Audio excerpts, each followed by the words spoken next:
Hello साथियों, नमस्कार। मैं महेंद्र विजयनीन। आप देख रहे हैं बालाजी रिसर्च सेंटर। जिससे अपना एक अध्याय तो खत्म हो गया वास्तविक संख्या पद्धति का। अब दूसरा संख्या चल रहा है, दूसरा अध्याय चल रहा है जो बहुपद के बारे में कुछ थोड़ा जानना चाहते हैं। बहुपद में क्या क्या दिया है, तो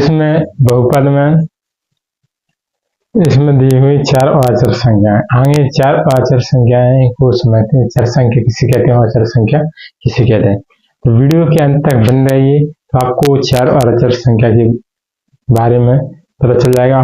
और बहुपद किसे कहते हैं, एक घाती बहुपद किसे कहते हैं, बहुपद किसे कहते हैं, और दो घाती त्रिघाती बहुपद किसे कहते हैं, एक पदी बहुपद किसे कहते हैं, दो पदी बहुपद किसे कहते हैं, और रेखिक समीकरण किसे कहते हैं।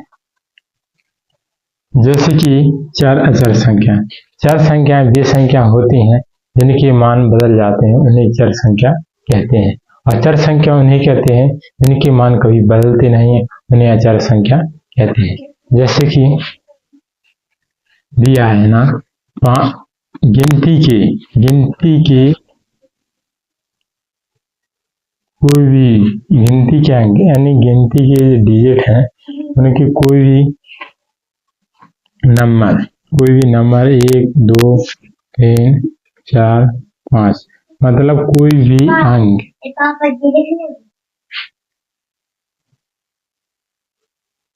आवेदन कर जाओ।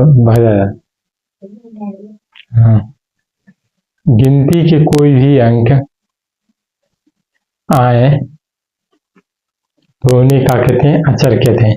मतलब ये एक ऐसी संख्या है जिनके मान कभी बदलते नहीं। और कोई भी संख्या ABCD की कोई भी संख्या हो, कैपिटल ABCD हो या स्मॉल हो, तो यह एक अचर कौन सी चार संख्या कहलाती है। कौन सी कहलाती है, चार संख्या है। और जी कौन सी अचर, कौन सी अचर। अचर गिनती के अंकों को अचर कहते हैं जिनके मान कभी बदलते नहीं है, उन्हें अचर कहते हैं। चर उन्हें कहते हैं जो जिनके मान बदल जाते हैं, उन्हें क्या कहते हैं, चर कहते हैं। जैसे कि 2x, कभी x का मान कितना हो जाए, 2x दिया है तो x बराबर है, कभी 3 आया है, कभी 2 आया है, कभी 4 आया है, तो मतलब x का मान बदलता रहता है, इसलिए इसे एक चर कहा गया है, क्योंकि जिनके मान कभी भी बदल सकते हैं। अचर किसे कहते हैं, मतलब कि अमर, मतलब जिनके मान कभी परिवर्तन ना हो, उन्हें अचर कहते हैं। जैसे 5 बराबर कितने लिखेंगे, 5 ही ना, और कितने लिखेंगे, 5 तो 5 ही होते हैं, कितने 5 तो 5 ही होते हैं, इसलिए कितने हो गए, 4 और अचर, कितने हो गए, 4 और अचर। अब समझते हैं चार अचर। एक बहुपद किसे कहते हैं, क्या कहते हैं, बहुपद किसे कहते हैं। आगे बहुपद के बारे में जानते हैं और फिर इसके बारे में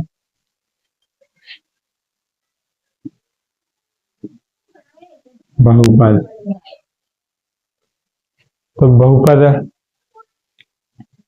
जैसे an x की पावर n, प्लस भी हो सकता है, माइनस भी हो सकता है, माइनस प्लस कुछ भी हो सकता है।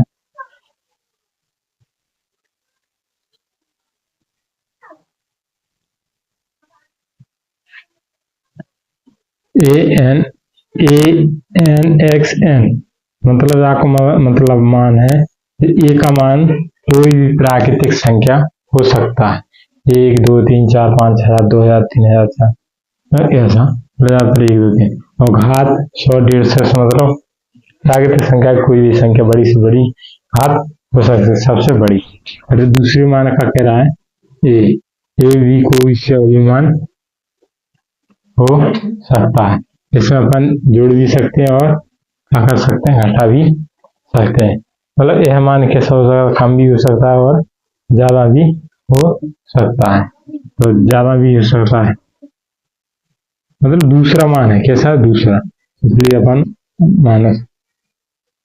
अब x n की पावर कैसे हुई, कम हो जाए, n की पावर कैसे हुई, कम हुई, क्या ना हुई, जैसे है ना 3 है तो है ना कितनी हुई, 2 हुई, इस टाइप से। तो फिर और यहाँ पर x पावर एक्स एन और क्या हो गई एन हो जाएगी, क्या हो जाएगी एन डायरेक्ट एस हो जाएगी क्योंकि एक्स। मतलब इस प्रकार से इसको हटाएंगे और डॉट डॉट में लिख देंगे, यहाँ काय में लिख देंगे डॉट काय के कम हो गई, कैसी हुई कम। और फिर यहाँ पर एक कैसी हो जाएगी एक्स एक्स की पावर मतलब एक ए ही आ जाएगी, क्या आ जाएगी एक ए।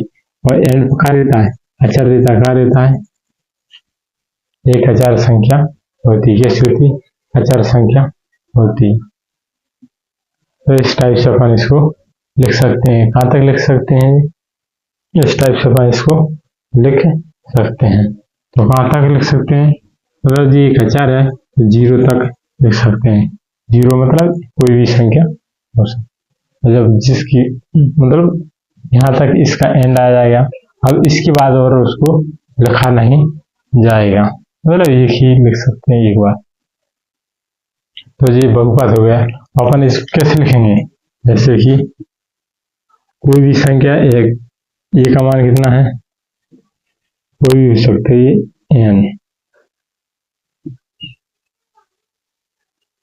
एन -1 मतलब कम भी हो सकता है ज़्यादा भी हो सकता है N 2 dot dot dot N 0 मतलब एक या कैसी वास्तविक संख्या, कैसी है एक वास्तविक संख्या, कैसी वास्तविक संख्या है। इनका मान जैसे अपन 3 लिख दें 5 एक्स पावर, यहाँ अधिकतम घात रहेगी जैसे 4, तो यहाँ पर कितनी हो गई 3 लिख दो चाहे 2 लिख दो चाहे 7 लिख दो एक्स की पावर 2 प्लस मतलब कम लिखें इसकी अपेक्षा कम लिखें, यहाँ 3 लिख दो चाहे 2 लिख दो चाहे एक्स लिख दो और यहाँ कितने लिख दें यहाँ पर 5।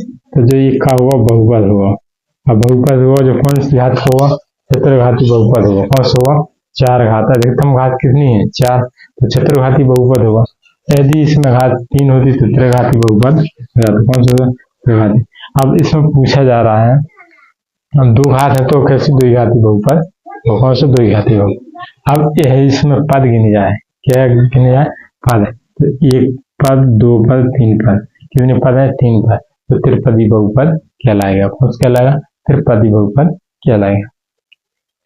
तो अब जी बहुपद के बारे में तो अपना ये चैप्टर इसी प्रकार खत्म होता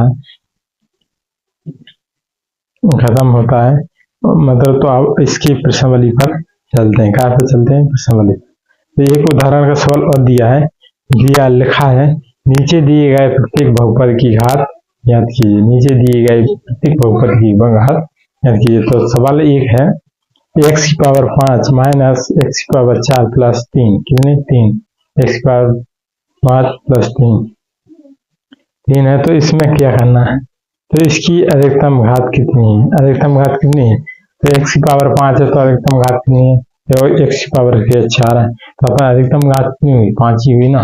जैसे कि कोई समीकरण दिया एक्स की पावर 5 माइनस एक्स की पावर 4 एक्स की पावर माइनस एक्स की पावर 4 प्लस 3 कितना दिया 3। ये दिया इसकी घात पूछा जो 5 घाती बहुपद, कौन सी 5 घाती बहुपद है। अब इसकी अधिकतम घात कितनी है 5, अधिकतम घात कितनी है 5, घात कितनी है अधिकतम घात कितनी है 5। अब इतने क्या पदी बहुपद है त्रिपदी, सब 1 पद 2 पद 3 पद त्रिपदी हुआ, कौन सा हुआ 3 पदी बहुपद।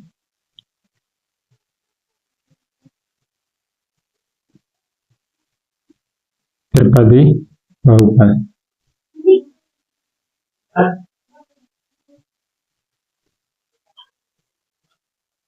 त्रिपदी बहुपद।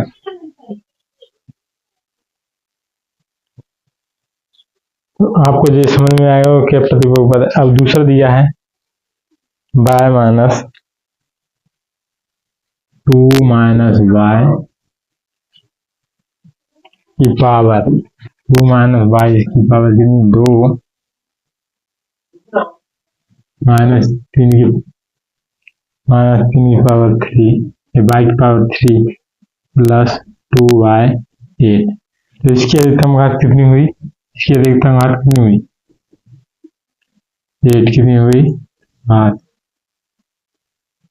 8 है, कितनी है, 8। इस बहुपद की अधिकतम पावर कितनी है, 8।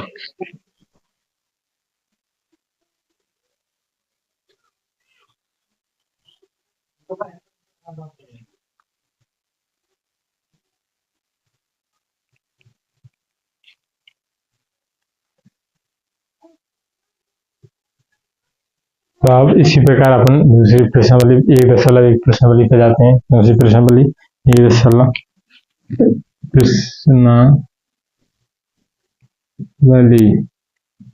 2.1 प्रश्नावली 2.1